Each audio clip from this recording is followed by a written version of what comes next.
Hello everyone. In this video, we will discuss the operating systems.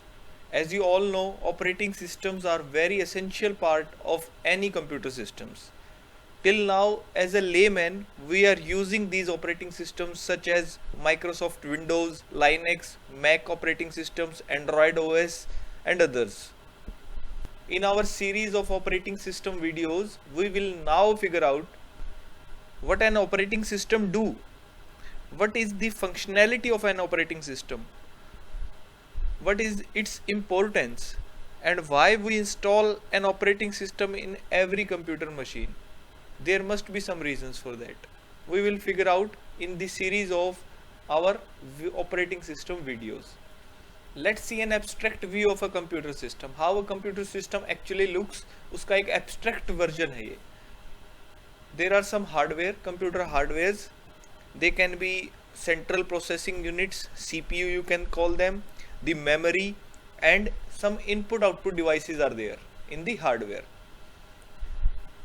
There are users, there can be a user or more than one user of that particular system, as it can be distributed operating system or network based operating system.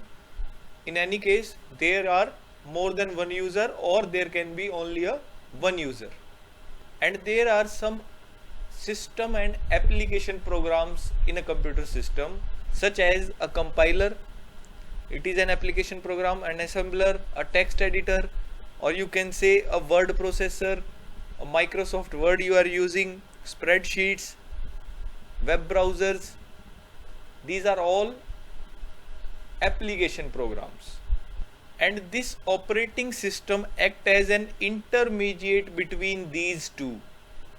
You can say it acts as an intermediate between the users and the computer hardware, and also you can say it acts as an intermediate between the application programs that are run by the users or the system programs that are run by the machine and the computer hardware. It acts as a bridge, or you can say it acts as an intermediate between the user and the machine, or you can say computer hardwares. Operating system is a collection of programs, or you can say it is a program that manages the computer hardware. And every operating system is designed with two goals basically. One is convenient and other is efficiency. It should provide convenience to its users, और इसका graphical user interface इतना accurate और appealing हो कि वो users easily और एक layman भी यूजर भी इजीली इसको यूज कर ले एप्लीकेशन प्रोग्राम्स को. So one goal is providing convenient to the users and second is it efficiently uses its hardwares or you can say resources. This is the definition of operating system. It acts as an intermediate between the user and the machine.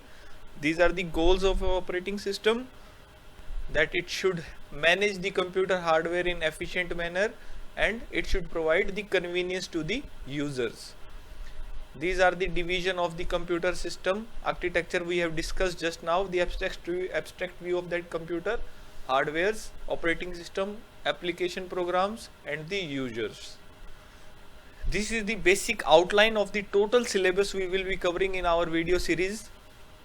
Firstly, we will cover some basics of operating systems, then process management, memory management, then storage management, protection and security, and deadlock handling by the operating system. And these all are the major functionalities, you can say, of an operating system. How it manages the processes, how it manages the memory, how it manages the storage, or you can say, and file management, protection and security, and the how it handles the deadlocks. This is how a modern computer system looks like. It basically consists of some CPUs. It can be one or more CPUs depending upon the architecture of our system. A monitor is attached. There may be some graphical user interface, graphical adapter you can say. A mouse is connected, a keyboard is connected, some input output other devices are connected through a USB controller. there are secondary memory storage and a RAM, or you can say physical memory, and these all are connected with the CPU, and the memory is connected using a memory bus, and the CPU operate all these using a CPU cycle, or you can say more than one CPU cycle. This is how a modern operating system, modern computer system looks like. We can also define an operating system as a resource allocator because it manages all its resources and decide the conflicts between different requests with different processes that are continuously working in the system. They are requesting for these particular resources, and the operating system manages all the resources and allow the requests between different processes. This operating system can also be defined as a control program that control all the other programs and execute other the programs, and also prevents them from the improper use of the computer system.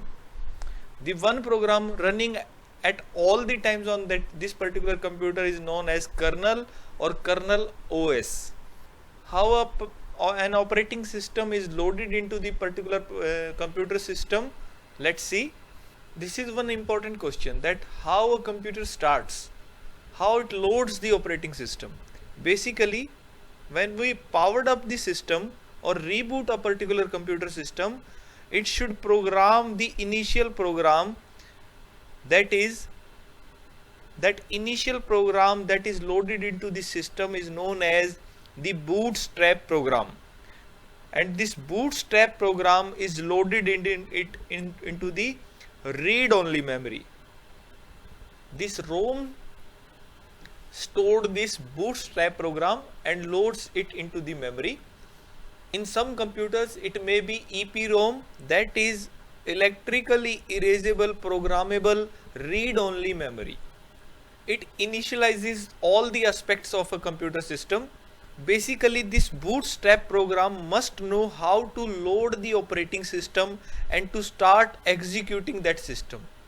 That purpose, this bootstrap program must locate and load the operating system kernel into the physical memory, or you can say the RAM. After the main kernel is loaded into the memory, the operating system starts executing, and it starts its first process that is known as init, I-N-I-T, init process, that waits for some other events to be occurred. These other events can be interrupts, and these interrupts can be of two types basically. One interrupt is generated by the hardware and other interrupt is generated by the software. If the interrupt is generated by the software, it is known as a system call. This is the basic hierarchy of the storage devices we have in a computer system. First is the registers. Registers are located into the CPU. Generally, a CPU can access these registers by only one CPU cycle. Other important memory is the main memory.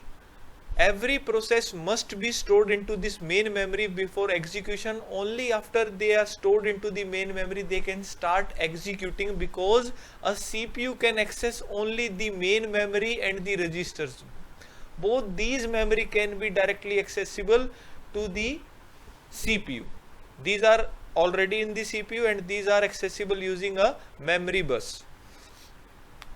And this main memory is accessible by the CPU by more than one CPU cycle, because there is major speed mismatch between the main memory and the CPU. For that we have a cache memory to reduce that mismatch between the speed of the CPU and the main memory. And there are other secondary storage devices. In every computer system we may have a single processor system, or like this, a multi-processor system. They are all connected by our main physical memory using a memory bus, or you can say if these two were not here, only one CPU is there, it is a single processor system. there are some major advantages of using this kind of multiprocessor system, or you can say a tightly coupled multiprocessor over a single processor system. That is, they provide increased throughput. More and more processes now can be executed because we have more CPUs. They are tightly coupled, and these CPUs we are using in a multiprocessor system can be symmetric or they can be asymmetric. Symmetric is like this. Asymmetric, one CPU controls all the activities and it allow other CPUs, or you can say the processes allocated by this particular CPU to other CPUs. That will be asymmetric multiprocessing architecture. Other major advantages of using this kind of multiprocessor system is economy of scale, because we can use this memory is very expensive and we can use multiple CPUs that are connected with this particular memory. And other advantage of using this kind of symmetric multiprocessor architecture is we have increased reliability. If one of the CPU is goes off because of some reasons, other two CPUs can work and run our computer system. So we have increased reliability. In next video we will discuss the types of operating systems. Thanks for watching. Please subscribe the channel.